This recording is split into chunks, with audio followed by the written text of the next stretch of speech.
2025ಕ್ಕೆ ಅಂದ್ರೆ ಮುಂದಿನ ವರ್ಷ ಪಾಕಿಸ್ತಾನದಲ್ಲಿ ಚಾಂಪಿಯನ್ಸ್ ಟ್ರೋಫಿ ಟೂರ್ನಿ ನಡಿಬೇಕಾಗಿದೆ. ಆದರೆ ಈಗ ಪಾಕಿಸ್ತಾನಕ್ಕೆ ಒಂದು ದೊಡ್ಡ ಆಘಾತ ಎದುರಾಗಿದೆ. ಅದೇನು ಅಂತೀರಾ? ಈ ವಿಡಿಯೋ ಪೂರ್ತಿ ನೋಡಿ, ನಿಮಗೆ ಗೊತ್ತಾಗುತ್ತೆ. ಮುಂದಿನ ವರ್ಷ ಫೆಬ್ರವರಿ 19ನೇ ತಾರೀಕಿಂದ ಮಾರ್ಚ್ 9ರವರೆಗೆ ಚಾಂಪಿಯನ್ಸ್ ಟ್ರೋಫಿಯನ್ನು ನಡೆಸೋದಕ್ಕೆ ಈಗಾಗಲೇ ಪಾಕಿಸ್ತಾನ ಸಕಲ ಸಿದ್ಧತೆಗಳನ್ನ ಮಾಡಿಕೊಳ್ತಾ ಇದೆ. ಒಂದು ಟೆಂಟೇಟಿವ್ ಶೆಡ್ಯೂಲ್ ಅನ್ನ ಕೂಡ ICCಗೆ ಇದು ಸಲ್ಲಿಸಿದೆ.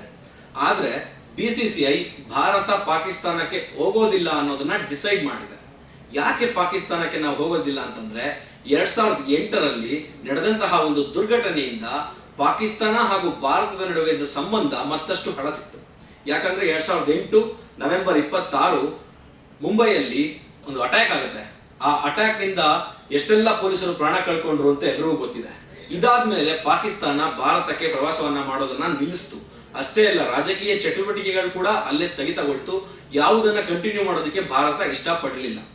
ಆದ್ರೂ ಶ್ರೀಲಂಕಾ ಅನ್ನೋ ಒಂದು ತಂಡ 2009ರಲ್ಲಿ ಪಾಕಿಸ್ತಾನಕ್ಕೆ ಕ್ರಿಕೆಟ್ ಆಡೋದಕ್ಕೆ ಹೋಗಿರುತ್ತೆ. ಇಂತಹ ಸಮಯದಲ್ಲಿ ಶ್ರೀಲಂಕಾ ತಂಡ ಇದ್ದ ಒಂದು ಬಸ್ ಮೇಲೆ ಟೆರರ್ ಅಟ್ಯಾಕ್ ಶುರುವಾಗುತ್ತೆ. ಈ ಒಂದು ಘಟನೆಯಲ್ಲಿ 6 ಜನ ಪೊಲೀಸ್ ಮತ್ತು 2 ನಾಗರಿಕರು ಸಾವನ್ನಪ್ಪಬೇಕಾಗುತ್ತೆ. ಅವತ್ತಿನ ದಿನ ಅಲ್ಲಿ ಶ್ರೀಲಂಕಾ ಪ್ಲೇಯರ್ಸ್ ಕೂಡ ಸಾವನ್ನ ಕಣ್ಮುಂದೆ ನೋಡಿದ್ರು ಅಂತ ಹೇಳಿದ್ರೆ ತಪ್ಪಾಗೋದಿಲ್ಲ. ಆ ಬಸ್ ನಲ್ಲಿದ್ದ ಡ್ರೈವರ್ನ ಒಂದು ಚಾಕಚಕ್ಯತೆಯಿಂದ ಆ ಬಸ್ನ ಮುಂದೆ ತಗೊಂಡೋಗಿದ್ದಕ್ಕೆ ಆ ಪ್ರಾಣವನ್ನ ಉಳಿಸ್ಕೊಂಡು ಅಷ್ಟು ಮಂದಿ ವಾಪಸ್ ಆಗಿದ್ರು. ಇದಾದ್ಮೇಲೆ ಯಾರು ಕೂಡ ಪಾಕಿಸ್ತಾನಕ್ಕೆ ಅಷ್ಟಾಗಿ ಹೋಗೋದಕ್ಕೆ ಇಷ್ಟಪಡೋದಿಲ್ಲ. ಬಟ್ ಪಾಕಿಸ್ತಾನ ಏನ್ ಮಾಡಿದೆ, ಈ ಸಲ ಚಾಂಪಿಯನ್ಸ್ ಟ್ರೋಫಿಯನ್ನು ನಡೆಸ್ಬಿಟ್ಟು ಎಲ್ಲದನ್ನ ಸರಿ ಮಾಡ್ಕೊಳ್ಳುವಂತಹ ಒಂದು ಕೆಲಸಕ್ಕೆ ಪ್ರಯತ್ನ ಪಡ್ತಾ ಇದೆ. ಆದ್ರೆ BCCI ಮಾತ್ರ ICCಗೆ ಮನವಿ ಮಾಡಿರುವಂತದ್ದು ಏನಂದ್ರೆ, ನಾವು ಪಾಕಿಸ್ತಾನಕ್ಕೆ ಹೋಗೋದಿಲ್ಲ, ಪಾಕಿಸ್ತಾನ ಬಿಟ್ಟು ಶ್ರೀಲಂಕಾ ಅಥವಾ ದುಬೈನಲ್ಲಿ ಈ ಚಾಂಪಿಯನ್ಸ್ ಟ್ರೋಫಿ ಇಂಡಿಯಾ ಪಂದ್ಯವನ್ನ ಮಾತ್ರ ಅವರು ನಡೆಸಲಿ ಅಂತ ಒಂದು ಮನವಿಯನ್ನ ಕೂಡ ಇಟ್ಟಿದ್ದಾರೆ. ಈಗ ಚಾಂಪಿಯನ್ಸ್ ಟ್ರೋಫಿಯನ್ನ ಚಾಂಪಿಯನ್ಸ್ಗಳೇ ಆಡಬೇಕಾಗಿರೋದ್ರಿಂದ ಭಾರತ, ಆಸ್ಟ್ರೇಲಿಯಾ, ಇಂಗ್ಲೆಂಡ್, ನ್ಯೂಜಿಲೆಂಡ್ ಈ ತರ ಒಂದು ಟಾಪ್ 8 ಟೀಮ್ಸ್ ಆಡ್ಬೇಕಾಗುತ್ತೆ.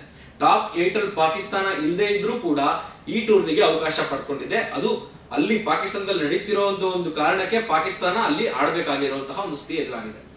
ಆದ್ರೆ ನಮ್ಮ BCCI ಏನ್ ಹೇಳ್ತಿದೆ ಅಂದ್ರೆ, ನಾವು ಯಾವುದೇ ಕಾರಣಕ್ಕೂ ಬರೋದಿಲ್ಲ, ಒಂದು ಹೈಬ್ರಿಡ್ ಮಾದರಿಯಲ್ಲಿ ಈ ಟೂರ್ನಿಯನ್ನ ಪಾಕಿಸ್ತಾನ ನಡೆಸಲಿ, PCB ನಡೆಸಲಿ, ಆಮೇಲೆ ನಾವು ಆಡ್ತೀವಿ. ಲಾಹೋರ್ನಲ್ಲೇ ಎಲ್ಲ ಪಂದ್ಯಗಳು ಇರೋದ್ರಿಂದ ಭಾರತ 3 ಪಂದ್ಯಗಳನ್ನ ಆಡಬೇಕಾಗುತ್ತೆ. ಆ 3 ಪಂದ್ಯಗಳು ಲಾಹೋರ್ನಲ್ಲೇ ಇದೆ. ಒಂದು ವೇಳೆ ಆ ಲಾಹೋರ್ನಲ್ಲಿ ಇರುವಂತಹ ಪಂದ್ಯಗಳಲ್ಲಿ ಟೀಮ್ ಇಂಡಿಯಾ ಗೆದ್ರೆ ಸೆಮಿಫೈನಲ್ ಮತ್ತು ಫೈನಲ್ ನಲ್ಲಿ ಲಾಹೋರ್ನಲ್ಲೇ ಆಡಬೇಕಾಗುತ್ತೆ. ಅಲ್ಲಿಗೆ ನಾವು ಹೋಗೋದಿಲ್ಲ ಅಂತ BCCI ಈಗ ಪಟ್ಟು ಹಿಡಿದು ಕೂತಿದೆ. ನಮಗೆ ಗೊತ್ತಿರೋ ಪ್ರಕಾರನೇ ಪಾಕಿಸ್ತಾನಕ್ಕೆ ಹೋದಾಗೆಲ್ಲ ಏನೇನು ಘಟನೆಗಳಾಯ್ತು ಅನ್ನೋದು ನಮ್ಮೆಲ್ಲ ಕಣ್ಮುಂದೆ ನೋಡಿದ್ದೀವಿ. ಹೀಗಾಗಿ ಅಲ್ಲಿ ಹೋಗೋದಕ್ಕೆ ಯಾರು ಕೂಡ ಇಷ್ಟ ಇಲ್ಲ. ಎಲ್ಲಾ ಪಂದ್ಯಗಳು ಅಲ್ಲಿ ನಡೆಯಲಿ, ಆದ್ರೆ ಭಾರತ ವಿರುದ್ಧ ಇರುವಂತಹ ಪಂದ್ಯಗಳು ಮಾತ್ರ ಪಾಕಿಸ್ತಾನದಲ್ಲಿ ನಡೆದೆ ಶ್ರೀಲಂಕಾ, ದುಬೈನಲ್ಲಿ ನಡೀಬೇಕು ಅನ್ನೋದನ್ನ ಒಂದು ಪತ್ರವನ್ನ ಬರೆದು ICCಗೆ BCCI ಮನವಿ ಕೂಡ ಮಾಡಿಕೊಂಡಿದೆ. ಇನ್ನು ಚಾಂಪಿಯನ್ಸ್ ಟ್ರೋಫಿ ಟೆಂಟೇಟಿವ್ ಶೆಡ್ಯೂಲ್ ಪ್ರಕಾರ ಫೆಬ್ರವರಿ 20ನೇ ತಾರೀಕು ಬಾಂಗ್ಲಾದೇಶ ಹಾಗೂ ಫೆಬ್ರವರಿ 23ನೇ ತಾರೀಕು ನ್ಯೂಜಿಲೆಂಡ್, ಆಮೇಲೆ ಮಾರ್ಚ್ 1ನೇ ತಾರೀಕು ಪಾಕಿಸ್ತಾನದ ಎದುರು ಭಾರತ ಸೆಣಸಾಡಬೇಕಾಗಿದೆ. ಸೊ ಈ 3 ಪಂದ್ಯಗಳು ಕೂಡ ಲಾಹೋರ್ನಲ್ಲೇ ಇದೆ. ಒಂದು ವೇಳೆ ಭಾರತ ಬರೋದಿಲ್ಲ ಅಂತ ಆದ್ರೆ ಪಾಕಿಸ್ತಾನ ಭಾರತವನ್ನ ಬಿಟ್ಟು ಟೂರ್ನಿಯನ್ನ ನಡೆಸೋದಿಕ್ ಆಗೋದಿಲ್ಲ. ಯಾಕೆ ಅಂತಂದ್ರೆ ಅದೊಂದು ಬಿಗ್ ಲಾಸೇ ಆಗುತ್ತೆ ಪಾಕಿಸ್ತಾನಕ್ಕೆ. ಪ್ಲಸ್ ಪಾಯಿಂಟ್ ಅಂತೂ ಖಂಡಿತ ಆಗೋದಿಲ್ಲ. ಭಾರತವನ್ನ ಹೊರಗಿಟ್ಟು ಒಂದು ಟೂರ್ನಿ ನಡೆಸೋದು ಅಂತಂದ್ರೆ ತಮಾಷೆಯ ಮಾತಲ್ಲ.